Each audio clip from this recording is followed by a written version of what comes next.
The town of Mabira was small and quiet, the kind of place where everyone knew each other. The mornings were filled with the sound of roosters crowing, children laughing, and women calling out greetings as they fetched water from the well. But over time, something changed. The laughter of young girls began to fade little by little, until it felt like the whole town was holding its breath. It began with one girl, then two, then three. Each time it was the same story. A woman named Madame Tula would visit a family, speaking softly about scholarships and bright futures. She arrived in her shiny black car that sparkled even in the dusty sun. Her clothes were always neat, her smile warm, her voice smooth like honey. Parents trusted her instantly. She promised to take their daughters to the city, to good schools where they would study and become nurses, teachers, and businesswomen. "Your daughter will make you proud," she would say, handing out glossy papers with fake photos of classrooms and happy girls. Many parents believed her.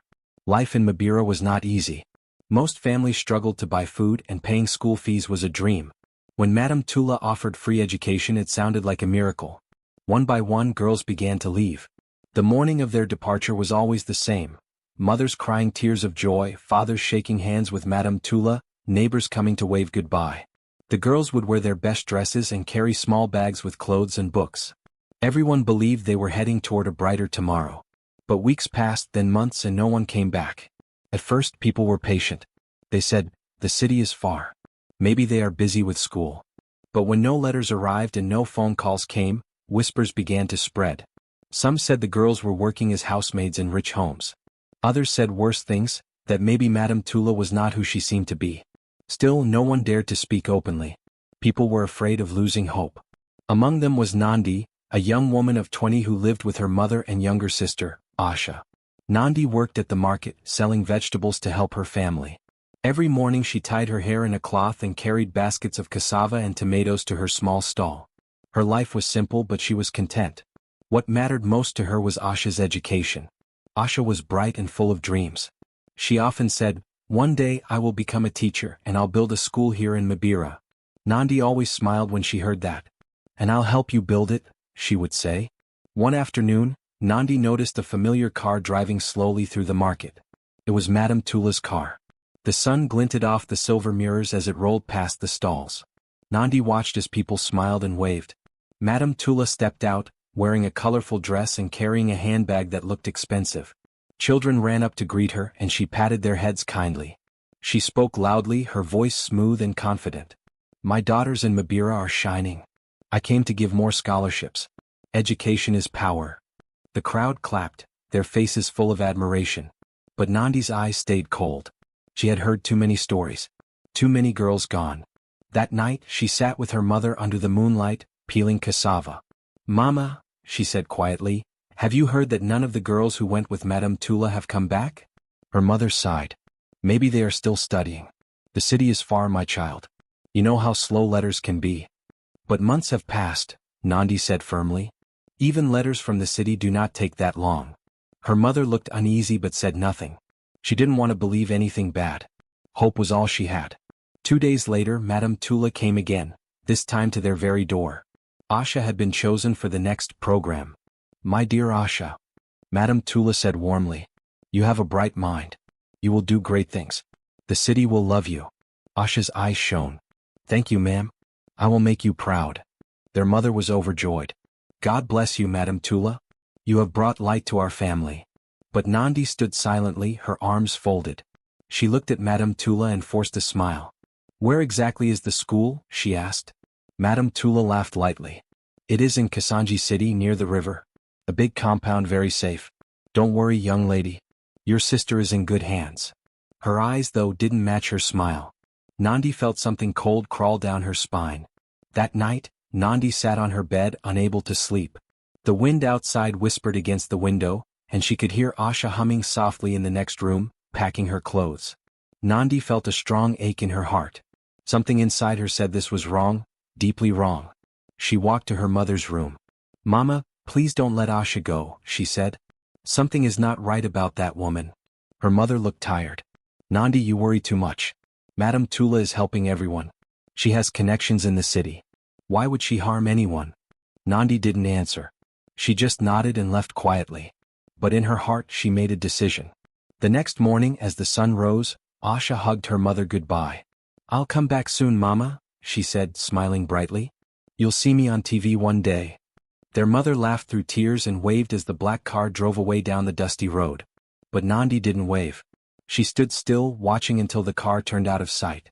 Then she picked up her shawl, slipped on her sandals and began to walk, following from a distance, her heart heavy but steady.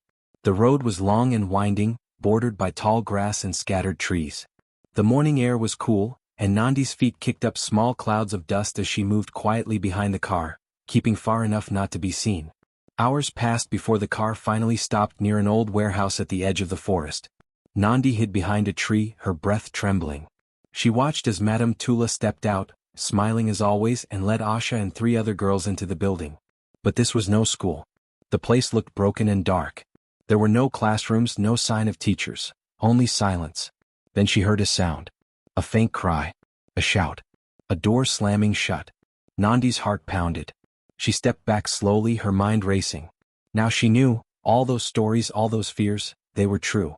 Madame Tula was lying to everyone. As the sun began to set behind the trees, Nandi turned and started running back toward Mabira. Dust rose behind her feet, her breath sharp and fast. She didn't stop until she reached home. Her mother ran to her, shocked. "Nandi, where have you been?" Nandi grabbed her hands, still panting. "Mama, listen to me, Asha is not at any school. Madame Tula is keeping them in a warehouse. It's a trap." Her mother stared at her in horror. "No, that can't be true." "It is," Nandi said firmly. "I saw it myself. We must do something." That night, Mabira did not sleep. A storm of fear spread through the town. People whispered, cried, and prayed. And Nandi, sitting quietly by the window, looked out at the dark road and swore to herself she would bring her sister home. Nandi woke before the sun rose, the morning air still cool and quiet. Her heart felt heavy even though the house was filled with excitement. Asha was laughing softly as she packed her small bag, a few clothes, a pair of shoes, and the old schoolbook she always carried. Their mother was smiling from ear to ear, her eyes bright with hope. "Today is the beginning of her new life," she said proudly. Madame Tula said Asha will study in the city and come back as a teacher one day. Nandi forced a smile, but her chest tightened. She wanted to be happy for her sister, but deep down, something didn't feel right. Too many times she had seen girls leave with Madame Tula and never return. As Asha tied her scarf, Nandi sat beside her. "Are you sure you want to go?" she asked softly. Asha looked at her, surprised. "Of course. This is my chance, Nandi. Don't worry so much. I'll write to you every week." Nandi smiled weakly. "You promise?" "I promise," Asha said, hugging her tightly. Outside, the sound of a car horn broke the morning silence. It was Madame Tula. Her shiny black car stopped in front of their small home, dust rising behind it. She stepped out wearing a golden dress, smiling as always. "My dear Asha," Madame Tula called warmly. "You look beautiful today. The city will love you." Their mother came out quickly, holding a small bag of roasted maize and a bottle of water. "For the road," she said, her voice trembling with emotion. Madame Tula nodded graciously. "Such a kind mother. Don't worry, your daughter is in good hands." As Asha climbed into the car, Nandi stood quietly at the doorway. Her heart thudded hard against her ribs. Something deep inside her screamed not to let Asha go.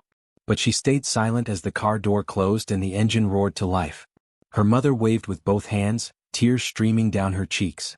"Goodbye, my child. Make us proud." Asha waved through the window until the car turned around the bend and disappeared down the dusty road. But Nandi didn't wave. She stared after the car for a long moment, then whispered to herself, "I'm coming for you, Asha." She quickly tied her shawl, slipped on her worn sandals and started walking down the road, keeping to the side where the tall grass grew. The morning sun was rising, and the road stretched endlessly before her. For hours she walked. The car was far ahead, but she could still see the dust trail it left behind. Her feet hurt, but she didn't stop. She passed farms, narrow streams and quiet fields. A few goats grazed lazily near the road, and the chirping of crickets filled the silence. By noon, the road had led her to a place she had never seen before, an old warehouse standing alone at the edge of a dry field. The building looked worn and silent, its walls cracked and its windows covered in dirt. The shiny car was parked outside. Nandi hid behind a large tree, peeking through the leaves. She watched as Madame Tula got out, her golden dress shining in the sunlight. Asha and 3 other girls stepped out of the car, smiling shyly, their eyes wide with curiosity. Madame Tula opened a heavy metal door and led them inside. The moment the door shut, the air around the place seemed to change. The smiles disappeared. The birds that had been chirping flew away suddenly as if they too were afraid. Nandi waited a few minutes before creeping closer. Her heart pounded so hard she could hear it in her ears. The warehouse smelled of smoke and chemicals. She found a small hole in the wall and pressed her eye to it. What she saw made her stomach twist. Inside, the girls were standing in a long room filled with sewing machines and piles of fabric. A group of rough-looking women shouted orders, forcing them to work. The air was hot and thick. There were no schoolbooks, no teachers, only noise and fear. Asha looked frightened. She was sewing a piece of cloth with trembling hands, her face pale. Tears ran down another girl's cheeks as a guard yelled at her for sewing too slowly. Nandi covered her mouth to stop a gasp. Her body shook with anger. This was no school, it was a factory. Madame Tula had been lying all along. Suddenly she heard footsteps nearby. She ducked behind a pile of old wooden crates just as Madame Tula came out, speaking on her phone. Yes, the new batch just arrived, Madame Tula said coldly. They'll start production tomorrow. We'll send the goods to the city next week. Don't worry, the parents still think it's a scholarship program. Her voice was calm, but her words were sharp like knives. Nandi clenched her fists, tears burning her eyes. After Madame Tula walked away, Nandi pressed her back against the crate, breathing hard.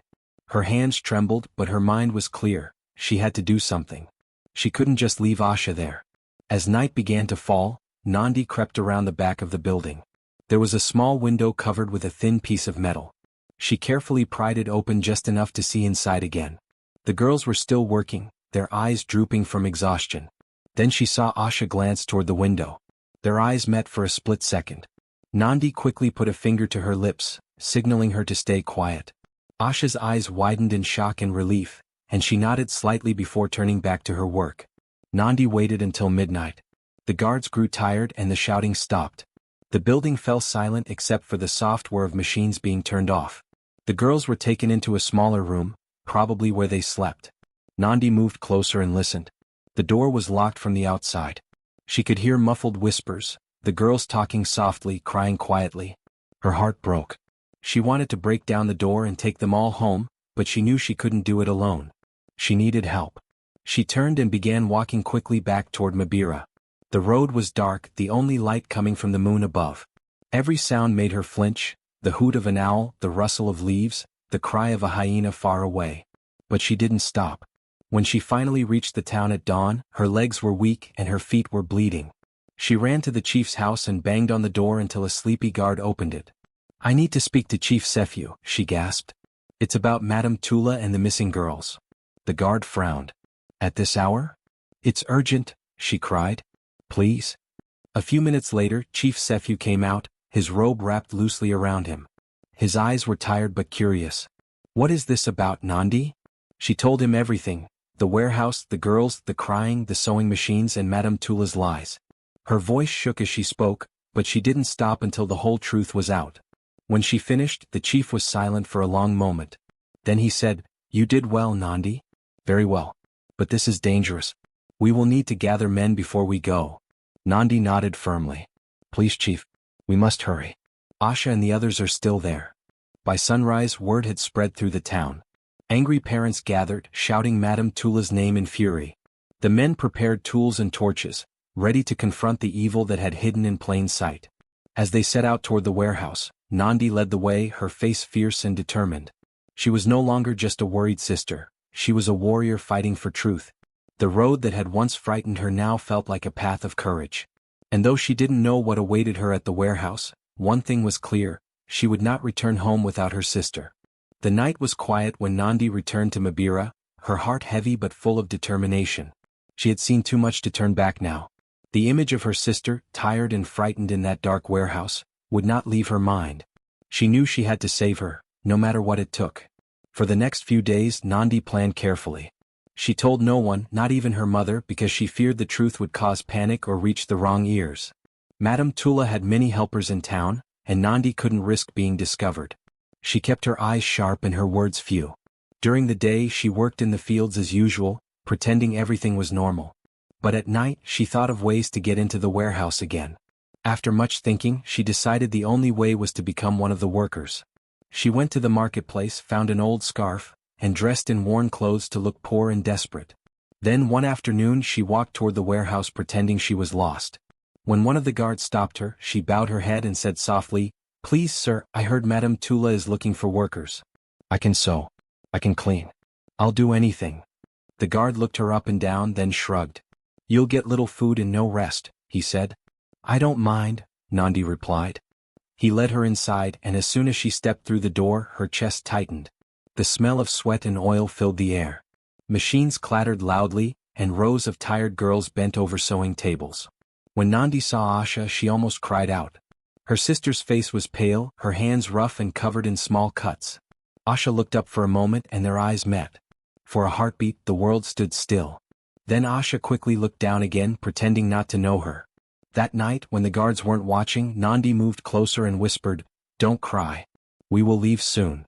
Asha's eyes filled with tears, but she nodded quietly. "They said we can't ever go," she whispered back. "They lied," Nandi said softly. "We'll find a way."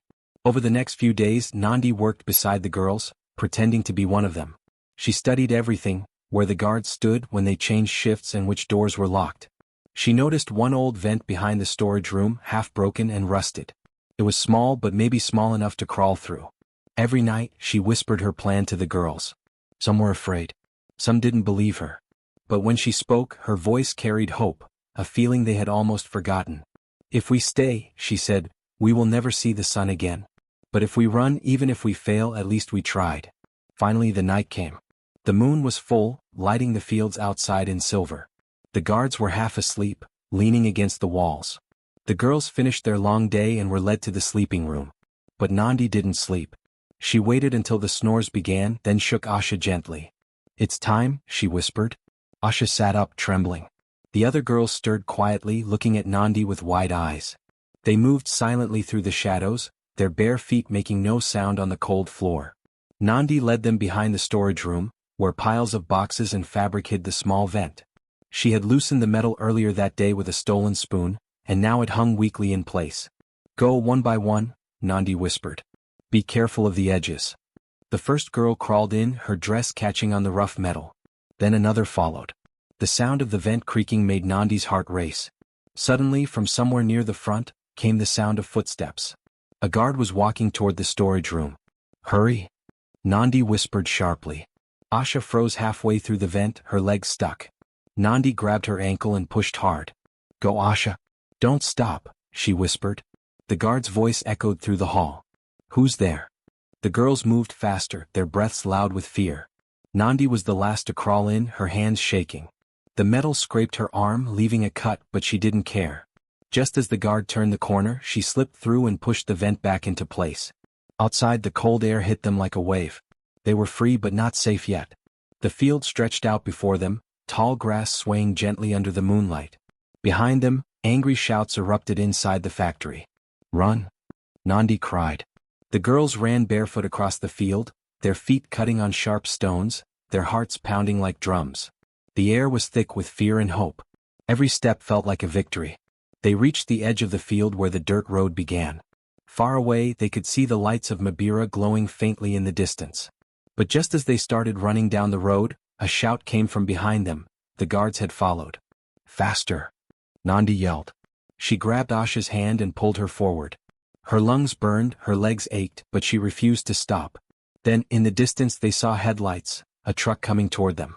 Nandi waved frantically, shouting, "Help! Please stop!" The driver slowed down, confused. When he saw the group of crying, barefoot girls, his eyes widened. He jumped down from the truck, shouting, "What happened? Who are you?" "There's no time." Nandi gasped. "They're coming." The driver looked behind them and saw the shadows of the guards running toward the road. Without another word, he opened the back of the truck. "Get in quickly." The girls climbed inside, panting and trembling. The driver slammed the door shut and jumped into his seat. The truck roared forward, leaving a trail of dust behind. Inside, the girls huddled together. Some cried softly. Asha held Nandi's hand tightly, whispering, "You came for me." Nandi smiled weakly, brushing away her tears. "Of course I did. You're my sister." After a long, tense ride, the truck finally slowed down as they reached the edge of Mabira. The driver parked near the small town square, where the first light of dawn was touching the sky. When he opened the back door, the girls stepped out, blinking at the morning sun. Their feet were dirty, their clothes torn, but they were free. People began gathering around, shocked to see them. "Asha, Nandi, what happened?" someone cried. But Nandi didn't answer right away. She looked back toward the road they had come from, half expecting to see the guards still chasing them. There was nothing but the rising sun and the sound of birds singing. Finally she turned to the crowd and said, her voice steady but tired, "We escaped. Madame Tula is not what she seems." The people gasped. Mothers wept. And Nandi, though her legs trembled and her heart still raced, stood tall beside her sister. She had done it. Against fear, against danger, against lies, she had brought them home. That morning as the town gathered around them, Nandi looked at Asha and whispered, "You're safe now. You're free." And for the first time in many nights, the laughter of girls returned to Mabira. When the first light of dawn touched the rooftops of Mabira, the people of the town began to wake. A few farmers heading to the fields stopped when they heard strange noises near the town square, voices, crying, and gasps. Soon word spread like fire through the streets, "The missing girls are back." One by one people came running. Mothers who had long stopped hoping pushed through the crowd, calling their daughters names. When they saw their children, thin, dusty, and exhausted, they screamed with joy and fell to their knees, hugging them tightly. Tears flowed freely, and the air filled with both relief and anger. Nandi stood quietly among them, holding Asha's hand. Her body was weak, but her spirit felt stronger than ever. She had finally brought her sister home. Their mother came running, her wrapper barely tied in place. She grabbed Asha and Nandi at once, pulling them into her arms. My girls, she cried. "I thought I lost you both." Asha began to sob, clinging to her mother. "Mama, it was terrible," she whispered. Madame Tula lied. There was no school, only work. The people around them fell silent as Asha spoke. Her voice trembled, but her words were clear. She told them about the factory, the guards, the endless sewing, and the fear that filled every night. The townspeople listened in horror. Chief Sephew, the village chief, stepped forward, his face grave. "Where is this factory?" he asked. Nandi raised her eyes. "It's near the old fields, past the river bend," she said. "There are still more girls there." Without wasting a moment, Chief Sephew called for help. "Gather the men. Tell the police in the next town. We move now." Within an hour, trucks and police jeeps rumbled out of Mabira, following Nandi's directions. The people watched anxiously as the convoy disappeared down the road. Mothers clutched their daughters, fathers stood silent with fury in their eyes, and everyone prayed that justice would finally come.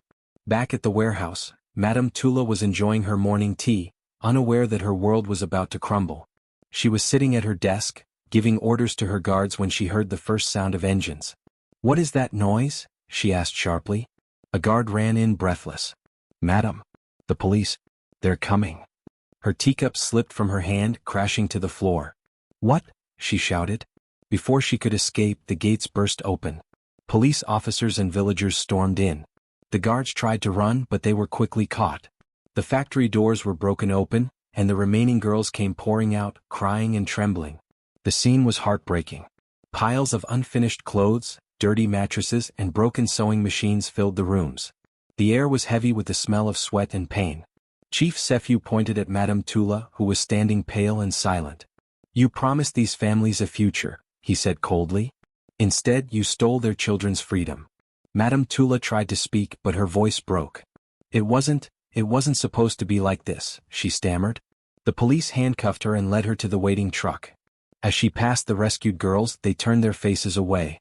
She who once smiled with false kindness now looked small and defeated. Back in Mabira, word spread quickly. The girls were free.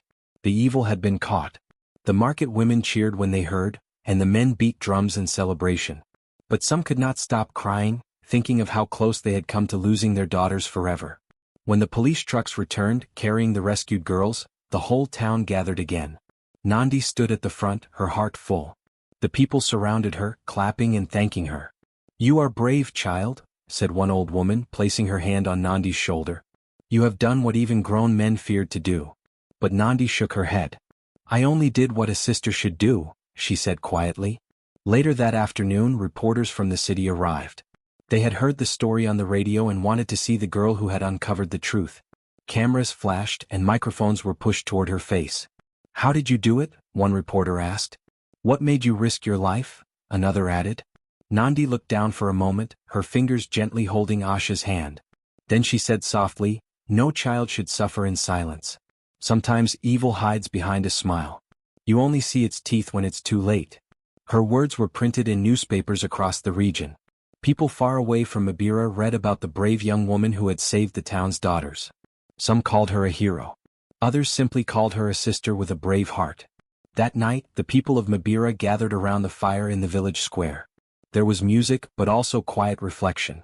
Mothers hugged their daughters closer, promising never again to trust strangers who spoke too sweetly. Chief Sephu stood and spoke to everyone. Let this be a lesson, he said. When something sounds too good to be true, it often hides danger. We must protect our children, for they are the light of Mabira. Nandi sat quietly at the edge of the crowd, watching the flames dance. Asha rested her head on her shoulder, finally smiling again. I can't believe it's over, Asha whispered. It's not over, Nandi replied softly. We still have to heal. But at least now we can begin. The next morning the sun rose bright over Mabira. The town felt different, lighter, freer. The laughter of children returned to the streets, and the sound of sewing machines was replaced by songs from the school nearby.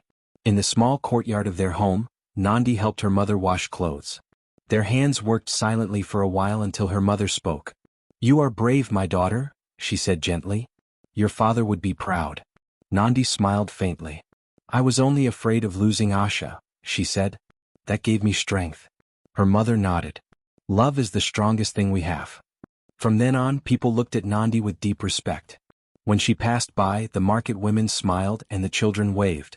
She never boasted about what she had done, nor did she try to be famous. She simply went on with her life, helping, listening, and reminding others to look after one another. And though the memory of Madame Tula's lies still lingered in the town, so did something brighter, hope. That night, as the sky turned golden and the stars began to shine, the people of Mabira slept peacefully for the first time in many months. Mothers held their daughters close, whispering promises of safety. Fathers sat by the fires, quietly thankful. And somewhere in the quiet, Nandi stood by the window looking out at the moon. Her heart felt light, her eyes calm. She had faced fear, uncovered truth, and given her people back their peace. Weeks went by, and the noise of fear slowly faded from Mabira. The town that had once been filled with tears and whispers was alive again. The air carried the laughter of children, and the market was full of color and music. The girls who had been taken from their homes were slowly healing. Their faces, once pale with sadness, began to glow again with hope. Nandi often visited them at the small school near the river. She brought food, books, and sometimes just her laughter. She sat with them under the mango tree, telling stories and helping them with lessons. The girls looked up to her, not because she had been in the news, but because she understood their pain. She spoke gently, listened carefully, and always encouraged them to dream again. Her sister Asha was one of them. Though she still woke up from bad dreams sometimes, she was smiling more each day. One morning, as Nandi braided her hair, Asha said, Do you think I will ever forget what happened? Nandi paused, holding the braid between her fingers. You don't need to forget, she said softly. Just don't let it control you. You survived it, and that makes you strong. Asha nodded and smiled. Like you. Nandi laughed. No, not like me. Stronger. In the evenings, Nandi helped her mother sell fruits at the market. People stopped by just to thank her. Some brought small gifts, a basket of maize, a new dress, or flowers. But Nandi always told them, You don't need to thank me. We all must protect one another. Her words began to spread beyond Mabira. Teachers, parents, and even leaders from nearby towns invited her to speak at meetings and school gatherings. She didn't see herself as a speaker, but whenever she stood before people, her voice carried calm strength.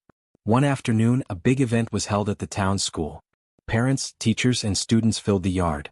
There were colorful flags and drums, and the rescued girls were sitting proudly in the front row. Nandi was invited to speak. She wore a simple white dress and a necklace made by Asha. Her hands trembled a little as she stepped forward, but when she looked at the crowd, she felt peace. Education is a gift, she said softly. But it should never be used as a trap. Always look deeper before trusting anyone. The crowd was silent. Every word she spoke carried weight. She looked around, at mothers holding their daughters, at fathers listening carefully, at the little girls who dreamed of the city and school. She continued, There are people who hide their greed behind smiles. They promise you gold and dreams, but they take away your light. We must protect that light, for our children, for our future." When she finished, the people clapped loudly.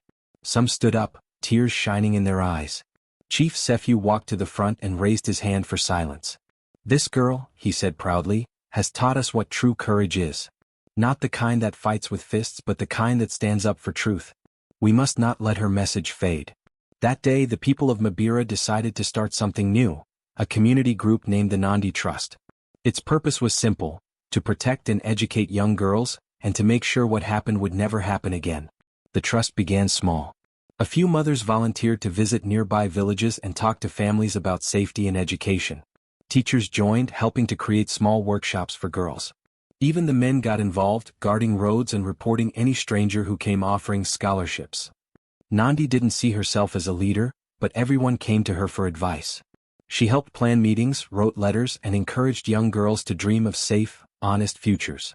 When people asked her how she found the courage to face Madame Tula, she always gave the same calm answer: "I only wanted to bring my sister home. But in saving her, I learned how easily dreams can be stolen, and how we must protect them." The words became famous in Mabira. They were painted on the walls of the school and written on the first banner of the Nandi Trust. Children repeated them proudly in class. As the weeks turned into months, Mabira changed. People became more watchful, kinder, and wiser. Parents no longer sent their daughters away without checking who was taking them. Strangers were questioned and schools became safer. One evening, as the sun set over the river, Nandi sat with Asha near the same mango tree where she used to visit the rescued girls. The wind was soft and the golden light covered the town like a warm blanket. Asha looked at her sister and said, "Do you ever miss the old days? Before all this happened?" Nandi smiled gently. "Sometimes," she said. "But the old days were full of silence. Now people speak.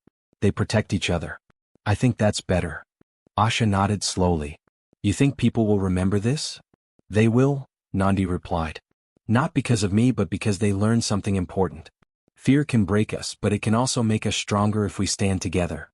Asha leaned her head on Nandi's shoulder, and they sat quietly watching children play by the water. Later that night, as the stars began to shine, Nandi looked out her window at the town. The sound of laughter floated through the air. She could see the school's new sign, bright and freshly painted: "The Nandi Trust, protecting dreams."